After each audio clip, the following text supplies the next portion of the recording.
Bonjour à tous, je me présente, je m'appelle Marine, j'ai 27 ans. Alors, je vous préviens, je ne suis pas du tout youtubeuse, instagrammeuse, tout ça, tout ce que vous voulez. Donc, je sais pas où est-ce qu'on place une caméra, je sais pas comment mettre en avant quoi que ce soit.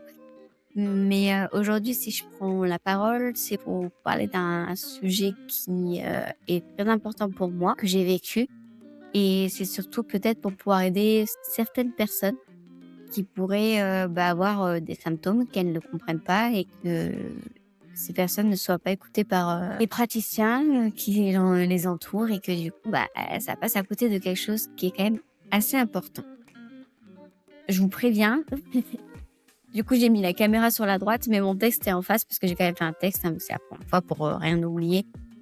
Même si bon, c'est quelque chose que j'ai vécu, donc je vais quand même parler beaucoup avec, le cœur et pas en lisant, juste un texte bêtement, mais c'est pour avoir ma petite trame. Du coup, je suis ostéopathe depuis 3 ans maintenant et je suis vraiment fière d'exercer ce métier, pour pouvoir aider les personnes comme on a pu m'aider du coup pendant mon parcours. L'objectif, bien sûr, n'étant pas d'avoir votre pitié parce que tout va très bien dans ma vie. Vraiment, je suis épanouie comme jamais.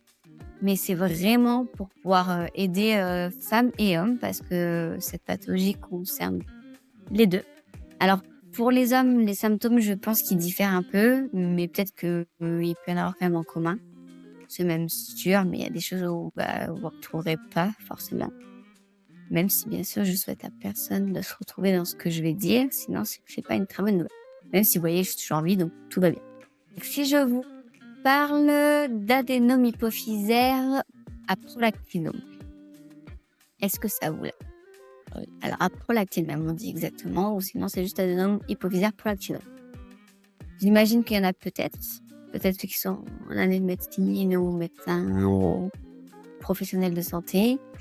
D'autres, c'est même sûr que non, mais c'est pas grave parce que moi je vais vous éclaircir sur ce sujet. Alors, pour la première vidéo, je vais pas vous dire explicitement ce que c'est, parce que je vais vraiment vous raconter comment je l'ai vécu, donc du coup de A à Z, et donc les découvertes et le après de ce que c'est et tout ce que ça engendre.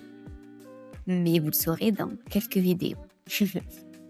Alors, pour moi, tout a commencé quand j'avais 11 ans. Parce que, à 11 ans, j'ai eu le divorce de mes parents, qui a été un gros choc émotionnel pour moi. Et en plus de ça, juste après, la rentrée en sixième, qui pareil, gros chamboulement, on rentre dans une nouvelle école, on connaît quasi personne. On parle plus de maîtresse, maître et plutôt de prof, enfin de madame, monsieur. Mais tout ça, vous allez voir que ça a joué quand même un rôle important dans ce que j'ai pu avoir. Donc bon, sixième, ça se passe, le début. Puis au mois de novembre, ce que les petites filles peuvent avoir, les règles arrivent. Donc j'ai un, deux cycles. Mais début janvier, plus rien. Donc bon, on laisse passer quelques semaines, mois, et toujours rien. Donc j'en parle à ma maman parce que pour moi, j'ai pu parler de tout. Et ça, c'est cool. Et elle me dit, attends, je vais en parler à ma gynéco, lui demande si c'est normal ou pas. Donc la gynéco lui dit, oui, vous inquiétez pas, quand on n'a pas fini sa croissance, ça peut s'arrêter, et c'est parce que voilà, elle n'a pas fini sa croissance. Bon, guillemets, parenthèse, depuis la sixième, je fais 1,54 m et je n'ai pas grandi. Donc la gynéco, pas gentille. Moi qui croyais que j'allais encore grandir, c'est mort. Mais bon, c'est pas grave. Donc on laisse encore passer les mois, puis cinquième, on rentrait toujours pas de règles. Et là, je me rends compte que le soir, au moment d'aller me doucher, alors je vous préviens, j'ai pas de tabou, hein, je vous raconte vraiment tout ce qui s'est passé. Je remarque des petites taches, dans mes soutiens-gorge.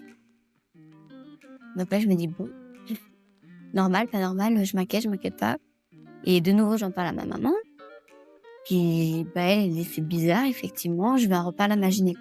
Donc elle en parle à sa gynéco, alors c'est rare, mais ça peut arriver effectivement que ce soit un peu du lait. Ça ressemble à du lait. Ne vous inquiétez pas, ça devrait passer. Une fois que les règles reviendront, tout va rentrer dans l'ordre. Cinquième, elle passe, toujours pas de règles, toujours ce lait qui s'accentue dans mes soutiens-gorge, enfin ces taches.